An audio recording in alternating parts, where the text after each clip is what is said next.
Hey Disney guests. So, one of the first questions that I get when I start the planning process with any of my Disney clients is, what park should I go to and what am I going to do there? So, let me break it down for you in a video as far as which parks have which attractions that are probably going to be geared towards you. I'm going to do this fairly broadly because obviously I have clients that have wee little ones and big ones and adults. So, I will hopefully cover the main draws of each park and then about what a typical trip maybe would look like if you went to them. So, first, I do want to say people ask me all the time, what would be the ideal length of a trip? And so everybody's budget is different. Number one, that is the main driving factor behind how your trip looks.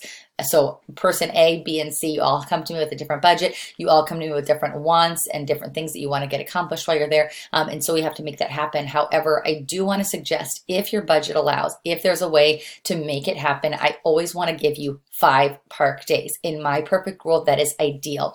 And that is on a 6-night stay. In my mind, that is perfect. And here's why. If you have 6 full days that you are at Disney World, you can go to all 5. You can go to all 4 parks, go to one of them twice, which is probably going to be Magic Kingdom. So that's 5 park days. Then you can also have a built-in rest day at some point in the middle. Why? Because you're tired, your kids are tired, you probably haven't done that much walking in a while.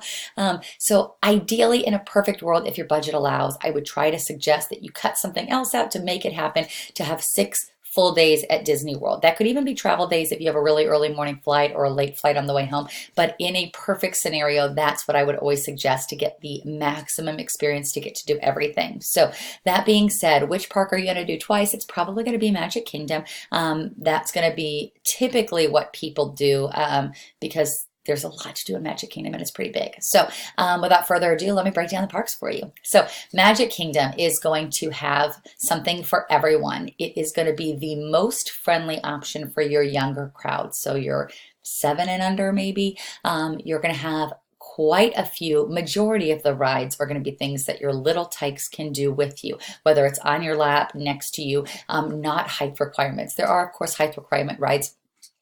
But for the most part, it's very baby friendly. So Landon can go with me on a lot of activities that Lily can go on too. Of course, there are some that I stay back with him while she goes with her father to go experience the thrill rides or the ones that have height requirements. But for the most part, he can do things too. So that's one of the reasons. Two, in Magic Kingdom, you're going to find a lot of the characters. So most of the main Disney characters, princesses, some of the boys, as well as, of course, the face character or the headed characters are going to be there. So Mickey, Donald, all those guys. So that's where you're going to find a lot of the characters to check off your list. Don't forget about character dining, though. That's why I have it there, so you don't have to waste your time finding all those characters. So the things that you're going to be able to do at Magic Kingdom, you're going to be able to meet a lot of characters, interact with a lot of them. Some of the more rare ones that you might be able to find too. Gaston, for example, you can meet him there. Peter Pan, stuff like that. So there are going to be the more nostalgic rides that you remember as a kid, probably, if you ever went to Disney World. There are some thrill rides. So there are 3 legit thrill rides while you're there. You have Space, Big Thunder, Splash Mountain, and then you have Seven Dwarfs Mine Train, which I wouldn't say is thrill, but it's fun. So some thrill, but mainly very family friendly for all ages of your family. Okay, so that's going to be Magic Kingdom. It's going to be where you're going to get your pictures in front of the castle. It's going to be where you're going to see the best fireworks show. And it's going to be where you feel just very nostalgic about your childhood if you did in fact go to Disney as a kid.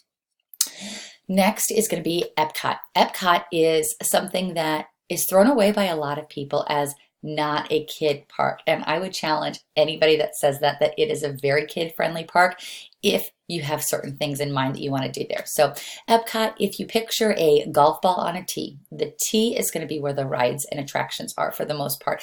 And the golf ball is going to be where the different countries are. So there are countries around the golf ball, and each of them have their unique themes. They have unique cultural experiences. They have unique food and beverages. So you've heard people say they want to drink around the world. That's what they're referring to. So you could go to Japan and have a tapas style food from a cart there, as well as a Japanese beer, and then you can move on and you could go to France or Canada or whatever it might be, and you can experience things like that. So a few things about Epcot. It is the only place where you can meet Elsa and Anna. So you can see a show, you can see them in a parade, but you can't meet them anywhere except for Epcot. This is huge. If you have a little girl, she's probably going to want to meet these characters, and that is one of the main drawing factors for me pushing people with little girls, especially, to go to Epcot. That's huge to go do that. There's also the Frozen ride, which is really cute. So for little tykes, there's some Finding Nemo, some fish kind of element things, but then there's some really good things for your medium-sized boys. So 7 to 12, super prime time for some of these rides, maybe 15, 17. And it's girls too, but one is super boy. So Test Track is awesome. It's a car simulator where you get into a car, you design it, and then you go through like the crash test simulations of speed, of heat, of chill, wind, that kind of stuff. So that's a really fun ride. I enjoyed it as a girl, of course, but boys really dig this ride. So Soarin' is my favorite ride in Epcot. It is you feel like you're sitting in a hang glider.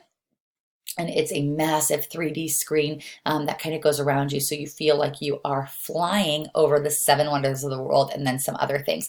It's cool if you have little kids. Just remind them that it's pretend. And anytime if they get scared, they can look down. And I always tell Lily, look down, you'll see the floor. You can see we're inside of a building if you move your head the right way. But she really likes it. And so that's really fun. So that's a great one for all ages. Adults love that ride. And then there is Mission Space. So one that kind of launches you into space, and there's a G-force that really makes you feel like you're going. There are 2 sides to it, a more mild side and a not so mild side. So depending on your thrill level that you're seeking, if you go for the more mild side, you're less likely to feel any seasickness or motion sickness, but you can have a real fun thrill experience. So those are the 3 like main attractions or 4 that you're going to get at Epcot. This is a huge park if you have the opportunity to have in-laws with you or your parents or somewhere to trade off with kids, for the parents to go to. This is a great parent park to just go kind of walk around. So you'll feel like you're exploring a town maybe and just kind of walking down like a main street and seeing different places that you could eat and drink at, some really good food options. They have a food and wine festival. They have multiple festivals throughout the year, but food and wine is a really good one, where you can just eat and drink different, have different experiences with your taste buds as you walk around the world. So that's Epcot. The next one is Hollywood Studios. Hollywood Studios is, of course, where you can go see everything Star Wars. You can also see Toy Story stuff. So there's Toy Story Land, there's 3 Toy Story rides. You can meet the Toy Story characters. Other things, you can have a lot of shows. There's Indiana Jones, Beauty and the Beast, Little Mermaid, Frozen.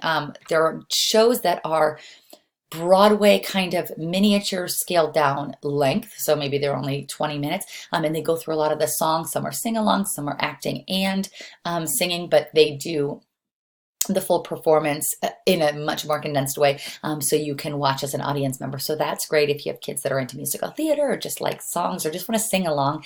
They have a dance party, and then there's some Disney Junior characters that you can meet at that resort, at that park too.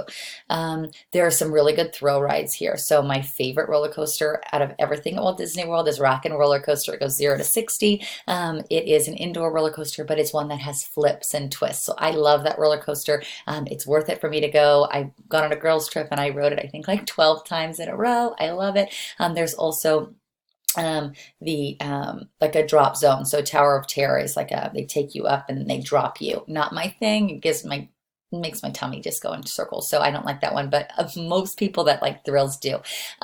So there's some thrill rides, there's some action show, there's some watching people, sing and dance shows. There are Star Wars, Toy Story, and then those Disney Junior characters. So Hollywood Studios is a smaller park.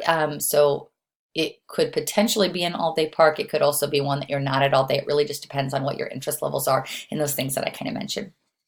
And then last but not least is Animal Kingdom. Animal Kingdom has an amazing safari ride. For whatever age you are, it's really cool. It's like being in the zoo, and you get to go through it in a really big safari van truck, and you get to go kind of see everything. So that's really cool. They have, it's about 20 minutes, 15 minutes, and they have somebody that moderates everything for you and speaks to you. So the driver is talking to you and showing you things. They'll point out certain animals, tell you what they are. That's a great thing for all ages. There is Pandora. So Flight of Passage is a really, really cool ride. It is a simulation ride, like you're on the back of a Banshee, so like a flying dinosaur bird kind of thing. If you've seen Avatar, it's from that movie. But it's really realistic, and you, just like Soarin', where you feel like you're in the simulator, this one really moves and rotates your body so you can feel like you're truly flying on it, which is a super cool experience. A few other ones, there's a couple good rides. There's some dinosaur themed stuff. There's some, of course, animal themed stuff. So it is a great park for people that have kids that are a little bit older. So my age group, at this time of recording, I have a 5.5-year-old and a 2-year-old. For us, we can't do everything there, and we can't make it a full day park because there's not as much to do for that sized tyke. So if you are above like 48 inches, fair game, you can make it an all-day park. If you're not, it's going to be hard to stretch that park. So I do always caution that that's the one park that if you have little tykes and you're going for a shorter stay, a 4-day stay, whatever it might be, that's probably the one that you're going to scratch, not because it doesn't have great things to offer, because it absolutely does, but based on height, there's not as much to do for those littler kids, and a lot of my clients have, 6 and under kids. So that is Animal Kingdom. It's great to go to if you have the time, and if you have a longer park stay, and if you're okay, especially if you have a park hopper pass. So if you have a park hopper pass, that's the one that you pay, depending on your length of your stay, between like $70 and $80 more per person. So you can go into more than one park in a single day. So that is a great option if you do have that park hopper pass, to go there for the morning and then, go back and nap or go eat lunch or whatever, and then go someplace else in the afternoon. So that is that. And then there are two water parks at Walt Disney World to make sure that you remember. If you have the Park Hopper Plus option, which is an additional $20 per person on that original price I just told you for the Park Hopper, so probably about between $110, $120 per about $100, $110 per person to have the Park Hopper Plus. That means not only can you go from park to park to park in a single day, but you can also go to the water parks. And how that ticket works is if you have 5 days to enter the parks, you have 5 entrances to get into the water parks. If you have 3 days to enter the parks, you have 3 days to get into the water parks. So it's a great way to extend your stay with activities if your budget doesn't allow for longer days at the parks, or you just don't want to go to all the parks. So those are the differences between the parks. If you are trying to figure out which park to go in which order, there's no preference to go. I would figure out, talk to me and we'll figure out what your kids' interests are, and we'll try to go for the ride that we know they want to do the most. We usually try to put that towards the middle of the end of your trip, just so we can ensure that you can get the fast pass for it, which there's a whole other video about fast passes, but they're all good. They all have stuff to offer. It really depends on what your kids' ages are, what their interests are. So hopefully some of the things that I said about each of those parks might ring a bell for your kiddo, or your interest if you're going without kids, and you can kind of see where you should be allocating your time. Obviously, I'm always here for any question that you might have. My job is to make your life easier and take the stress away. So don't freak out. Don't worry about it. Give me a buzz and we will walk through your itinerary and make sure that it looks fantastic. The last thing to note is that I want to reiterate how changeable Disney reservations are. So if you decide today, I'm going to do this park, this park, this park, this park, and then you realize, you know what, my kids' interests are changed. They're not into princesses anymore. They're not into Toy Story anymore, whatever it is, and you want to make those adjustments at any point, even day of, you can make those adjustments. Your fast passes are not going to, of course, go with you. So if you're within that 60-day mark, you're going to see an adjustment with your fast passes, and we're going to have to kind of figure out plan B and C. But just know that no matter what, you can change your stuff on the fly. So you went to Magic Kingdom yesterday and you realize you really want to go again and you don't want to go someplace else, that's fine. Scratch it and you can do that. So just keep that in the back of your mind, that as stressful as it is to plan all of this stuff, we plan it all so it can be easy when you're there, but it's okay to throw out everything we planned and just go. Okay, so whatever questions you have, send them my way. And as always, thanks for booking with me and thanks for trusting my opinion. See ya.